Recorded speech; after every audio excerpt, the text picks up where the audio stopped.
Assalamualaikum warahmatullahi wabarakatuh. Perkenalkan, nama saya Elma Laili Rahmawati dari kelompok 13 akan memimpin presentasi pada presentasi kali ini. Dan akan ditemani oleh teman saya, yang pertama Mufidatur Rodiana dan Dida Aulia Zahra Mahroji. Baik, selanjutnya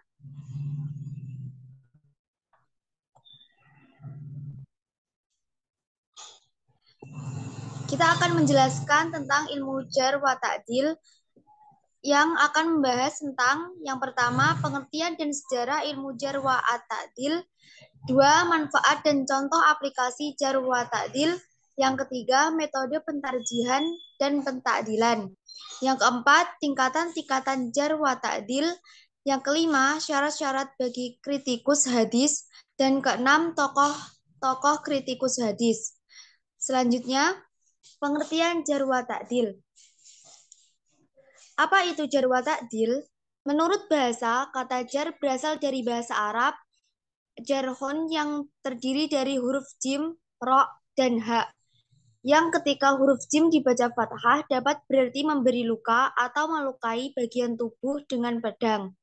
Menurut istilah ilmu hadis, kata al-jar berarti menyifati seorang periwayat dengan sifat yang dapat membuat riwayatnya menjadi tidak kuat atau lain, atau menjadi lemah, dhaif, atau bahkan menjadikan riwayatnya tertolak atau mardud. Sementara kata takdil menurut bahasa berasal dari bahasa Arab adl yang terdiri dari huruf ain, dal, dan lam, yang berarti sesuatu yang terdapat dalam hati bahwa dia adalah sesuatu yang lurus. Menurut istilah para ahli hadis, kata takdil berarti menyifati seseorang periwayat dengan sifat yang membuat diriwayatnya dapat diterima. Dengan demikian, al-jar wa ta'dil adalah sebuah ilmu yang mempelajari kecacatan para perawi seperti pada keadilan dan kedabitannya.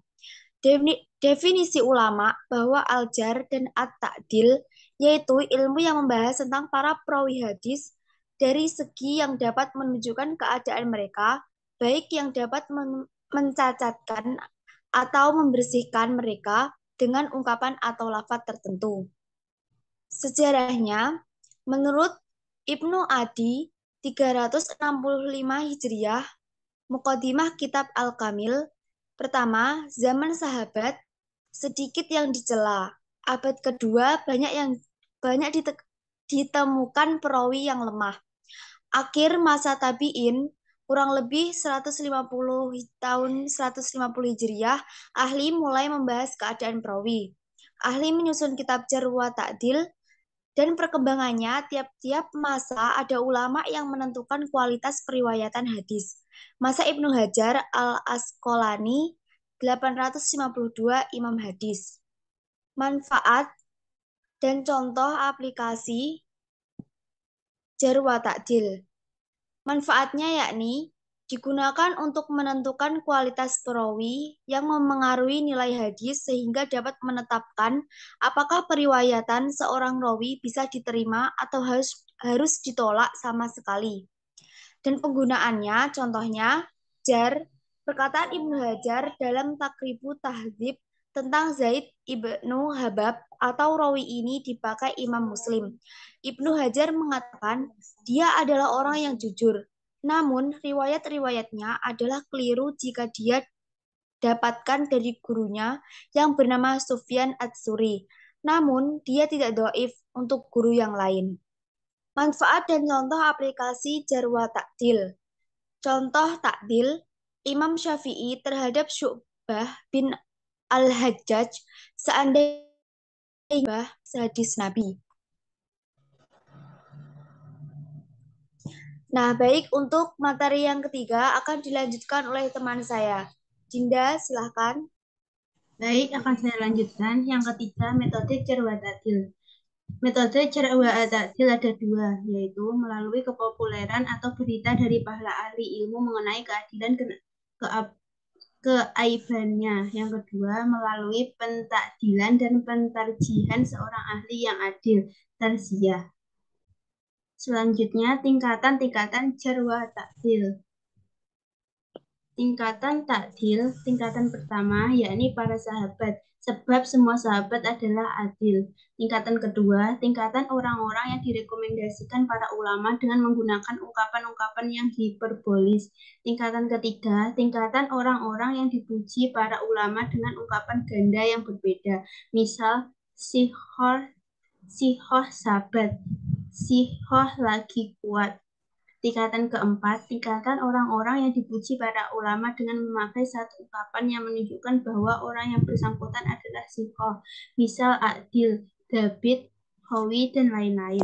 Tingkatan kelima, yakni tingkatan orang-orang yang dikomentari para ulama dengan ungkapan-ungkapan seperti la ba'sa bih, laisa bihi ba's, tidak apa-apa, sudut, jujur, liar, akal, orang pilihan, dan lain sebagainya.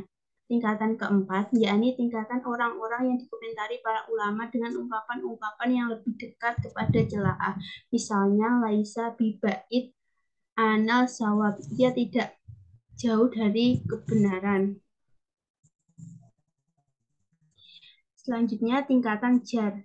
Tingkatan yang pertama, tingkatan para perawi yang dikomentari para ulama dengan ungkapan-ungkapan fihi mahol, fihi adna, mahol, laisa bi al-hawi, laisa bi al-madin, tidak kuat, laisa bi hujah, tidak bisa dipakai hujah, laisa bi al-kafid, bukan orang kafid. Yang kedua, tingkatan para perawi yang dikomentari para ulama dengan ungkapan-ungkapan seperti ia yuhtaju bihi, ia tidak dibutuhkan. Mudzarib al-hadis, hadisnya kacau. Lalu mayun karu, hadisnya diingkari para ulama. Hadis suhu munkar, hadisnya munkar. Lahu manakir, ia punya hadis-hadis munkar. Doif, lemah.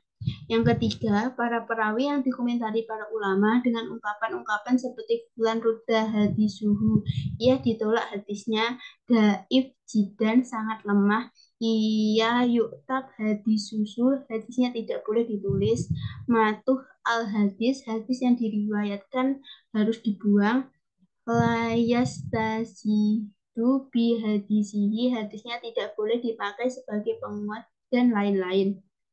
Yang keempat, tingkatan para perawi yang dikomentari para ulama dengan ungkapan seperti fulan yasih al-hadis, ia telah mencuri hadis, muttahab bi al-kid, dituduh sebagai seorang pendusta, muttaham bi al-wad, dituduh sebagai seorang pemalsu, syahid, perawi yang gugur, dan seterusnya.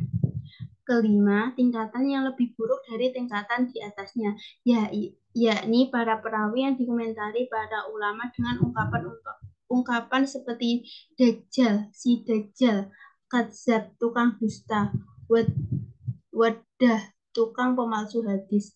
Yang keenam, tingkatan para perawi yang dikomentari para ulama dengan ungkapan hiperbolis, hubalahah. Selanjutnya akan dilanjutkan oleh rekan saya Mufidah. Sebelumnya, saya ingin menambahkan untuk yang slide tingkatan jar tadi, bisa diulang. Itu tentang 4 tingkatan terakhir.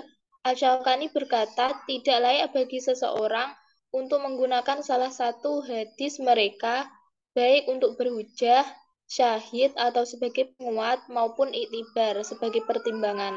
Itu saja. Yang kemudian seterusnya, syarat-syarat kritikus hadis. Yang pertama berdasarkan karakter pribadinya, yaitu adil. Adil yang dimaksudkan di sini adalah adil dalam hal periwayatan, dan sifat adil ini tetap terpelihara ketika melakukan penilaian terhadap periwayat hadis. Yang kedua, bertakwa dan warok. Warok yaitu orang yang selalu menjauhi perbuatan maksiat, syubhat-syubhat, dosa-dosa kecil, dan perkara-perkara makruh. Yang ketiga, bersifat netral terhadap mazhab yang ada. Jadi tidak mentang-mentang cocok dengan madhab ini, kemudian mengiyakan periwayatan hadisnya. Begitu sebaliknya. Yang keempat, memiliki hubungan yang baik dengan perawi yang dinilai. Kemudian syarat yang kedua, berdasarkan syarat keilmuan. Yang pertama, memiliki pengetahuan tentang seluk-beluk ilmu al-jar dan wa ta'dil. Jadi, seorang kritikus hadis harus mengetahui secara keseluruhan tentang berbagai cakupan dalam ilmu jar wa ta'dil. Yang kedua, menguasai ajaran Islam dan bahasa Al-Quran atau bahasa Arab. Dan yang terakhir, menguasai hadis dan ilmu hadis. Jadi, seorang kritikus tidak hanya menguasai banyak hadis, tetapi juga harus menguasai ilmu yang mempelajari tentang segala hal yang berkaitan dengan hadis itu sendiri. Seperti kaidah-kaidah untuk mengetahui hal ihwal sanad, matan, mengenai periwayatan hadis, dan lain-lain. Kemudian selanjutnya tokoh-tokoh kritikus hadis. Di sini ada Ibnu Sirin, Amir al-Sya'bi, Hasan al-Basri, Syu'bah bin Hajjaj, Malik bin Anas, Sufyan bin Uyainah, Abdurrahman bin Mahdi, Yahya bin Ma'in, Imam Ahmad bin Hambal, Ali bin Abdullah al-Madini, Abu Hatim, Abu Zur'ah, Imam Nawawi, Ibnu Soleh, Al-Syakhawi, Al-Suyuti, Al-Iraqi, Syekh Nasiruddin Al-Bani, dan lain-lain. Sekian materi presentasi yang dapat kelompok kami sampaikan. Apabila ada kurang lebihnya mohon maaf. Syukron jazilan. Wassalamualaikum warahmatullahi wabarakatuh.